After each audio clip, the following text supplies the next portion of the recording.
Alhamdulillah, satu-satunya pengurus Majelis Ulama seluruh Indonesia yang berani mengeluarkan fatwa tentang haramnya pluralisme agama, Majelis Ulama Jawa Timur yang dipimpin oleh Kiai Haji Abdul Somad Bukhari.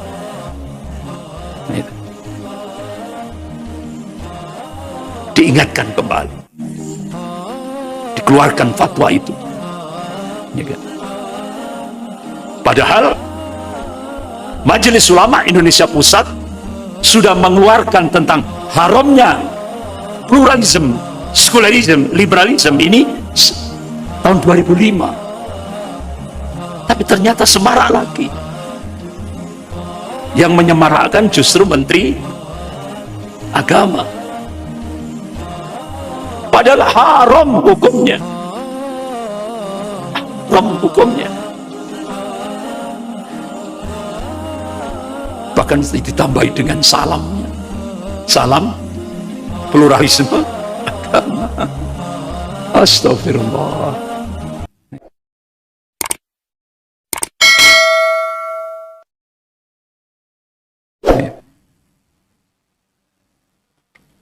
Allah tegaskan lagi dalam surah Al-Imran ayat 85. A'udzubillahi minasyaitonir rajim. Wa may yabtaghi ghairal islami dinan falyuqbalahu minhu wa huwa fil akhirati minal khasirin.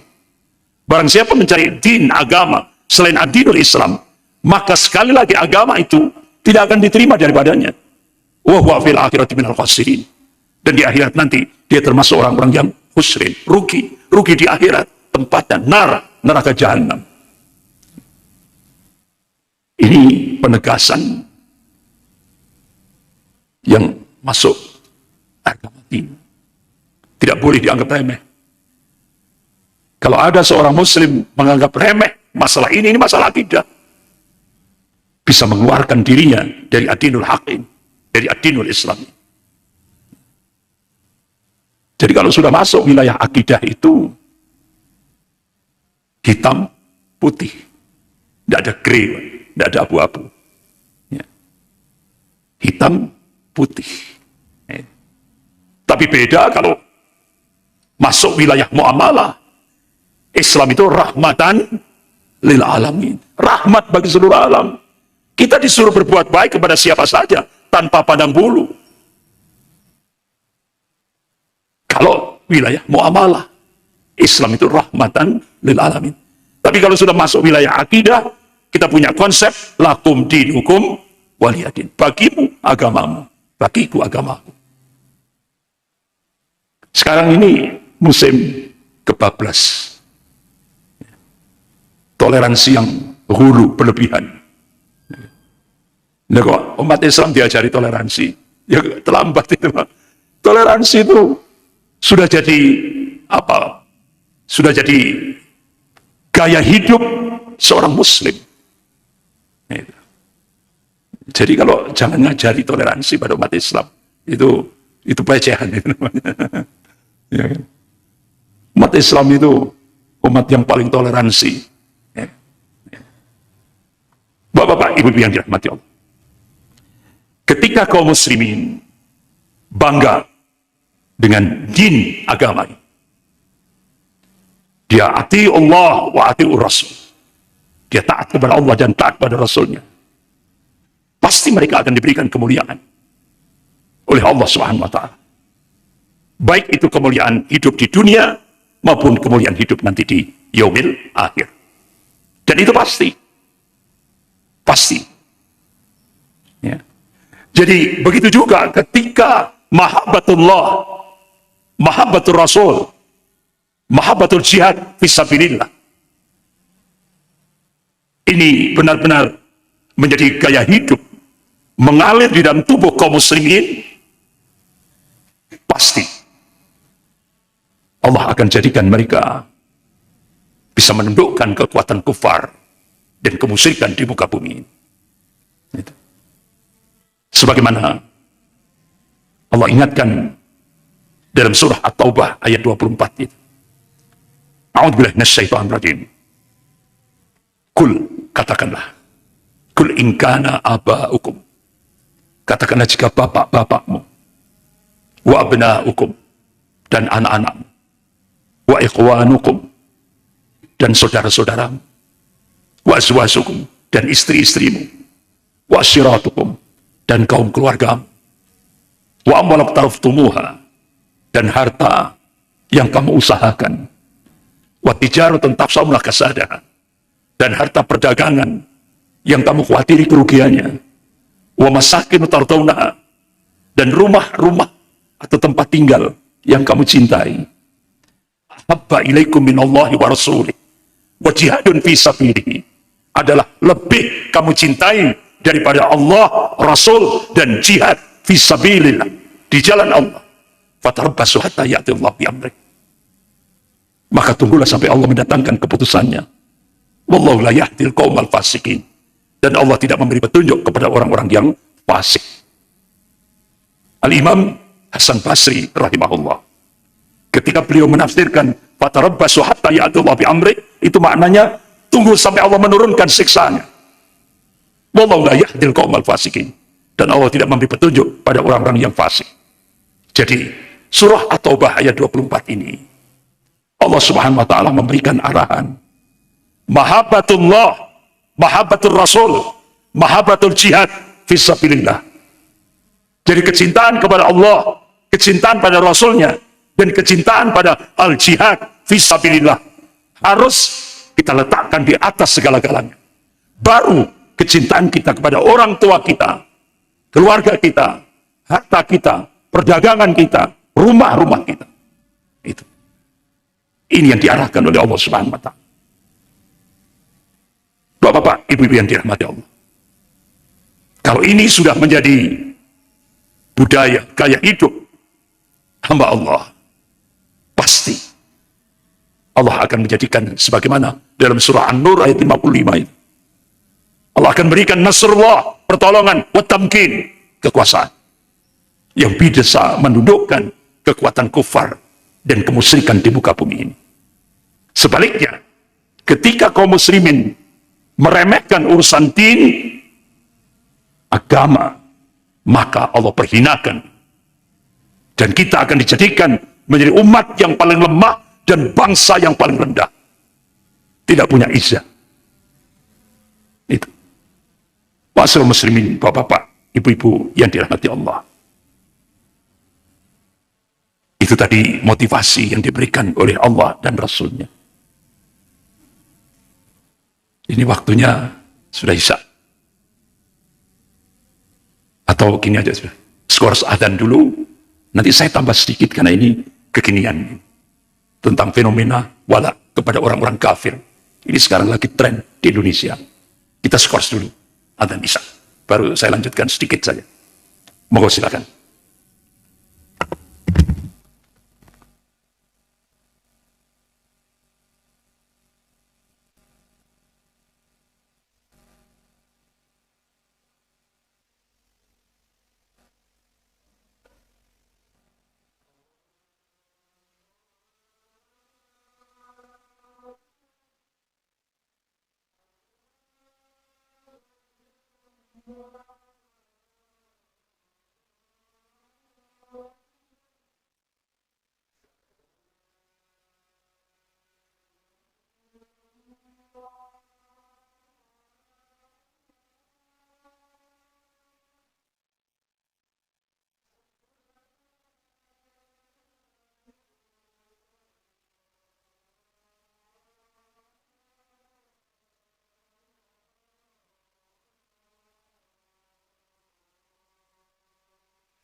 Bapak-bapak, ibu-ibu yang dirahmati Allah, Rasulullah Sallallahu Alaihi Wasallam mengingatkan kepada umatnya. Qala Rasulullah Sallallahu Alaihi Wasallam, yusiku an tada'alaikum al-ummamu min kulli ufuqin.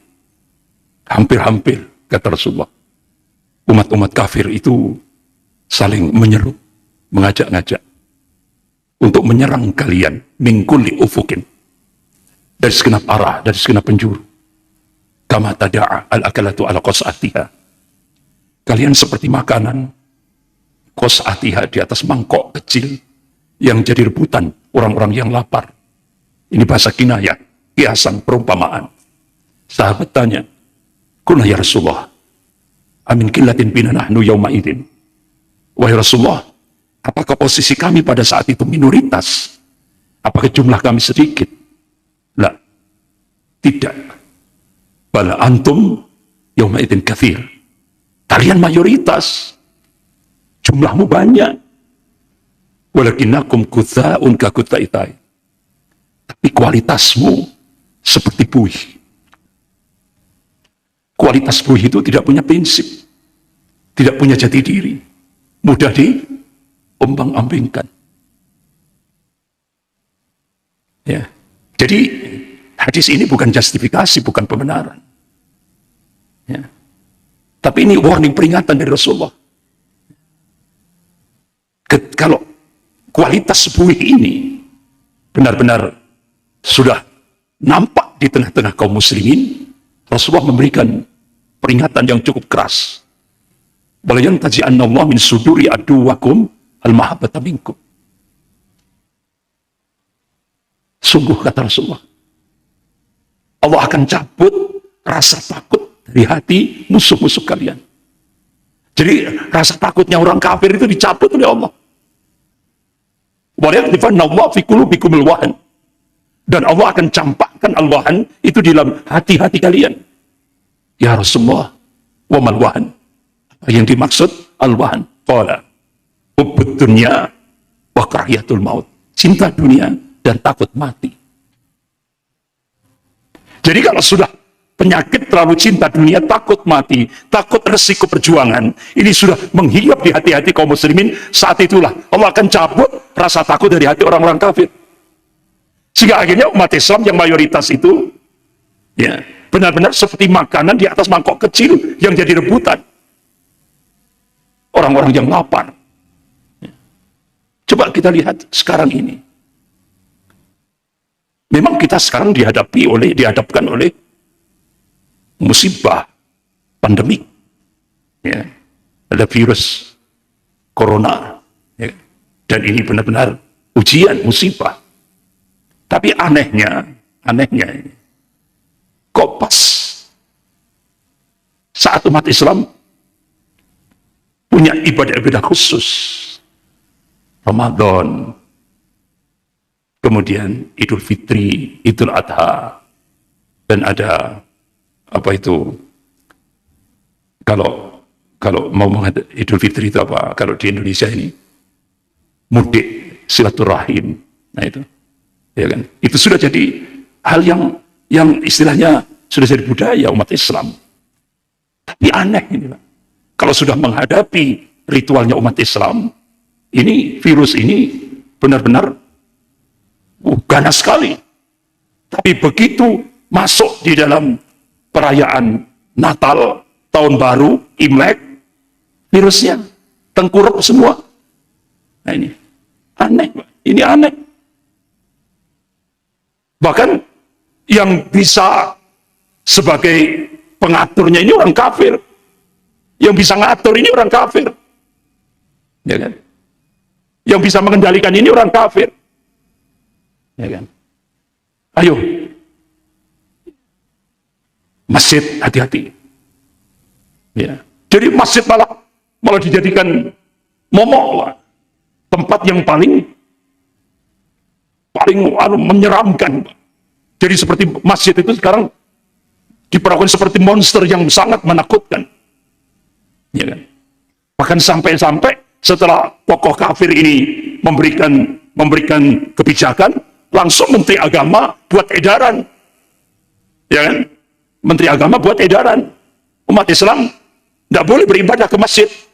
Apalagi yang umur 60 tahun. Di rumah saja. Sholat Jumat ganti sholat zuhur. Astagfirullah. Ini orang kafir mengacak-ngacak akidah dan ibadah umat Islam di Indonesia. Dan dilegitimasi oleh Menteri Agama. Jangan ke masjid. Harus berjarak. Sholatnya harus berjarak. Ya kan? Dan tidak boleh mengedarkan kotak amal.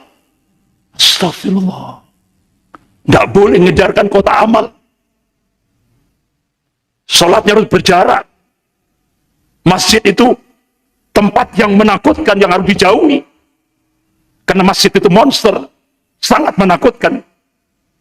Kalau yang aman itu apa? Mall. Itu aman.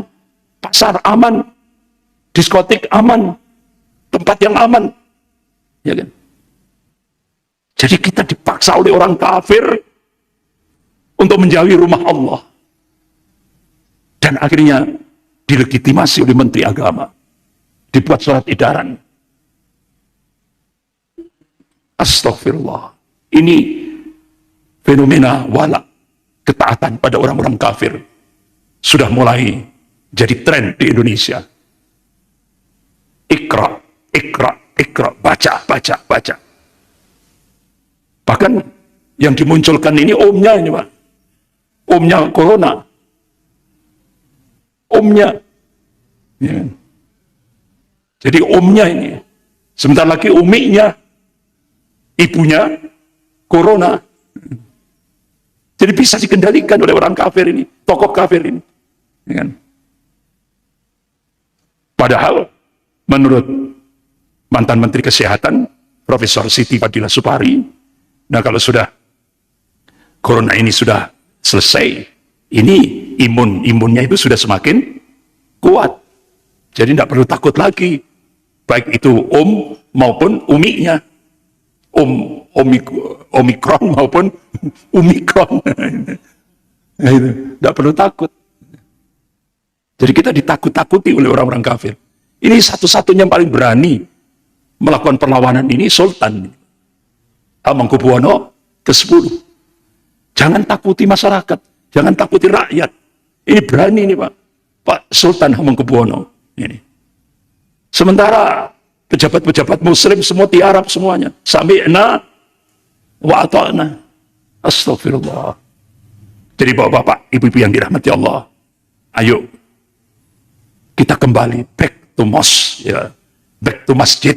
Jangan pakai mosque itu bahasa ya, salah lagi. Ya, back to masjid. Jadi kembali ke masjid. Masjid itu mulai dari dulu sampai yaumil kiamah itu tempat yang paling aman. Karena Allah sendiri yang memberikan jaminan al-amnu, keamanan. Itu rumah Allah, masjid. Jadi sekarang ini jangan mudah ketipu oleh ucapan tokoh-tokoh kafir mengatakan bahwa masjid itu tempat yang tidak aman, sehingga akhirnya kita diperintah untuk ya itu tadi jaga jarak, habis itu nggak boleh ngedarkan kotak amal, habis itu yang umur 60 tahun nggak boleh ke masjid, yang umur 60 tahun cukup di rumah saja, sholat Jumatnya diganti sholat duhur. Astagfirullah. Jangan ini kok ngikuti fatwanya tokoh kafir, ya kan? Jangan Pak. Panutan kita itu ulama, ya kan?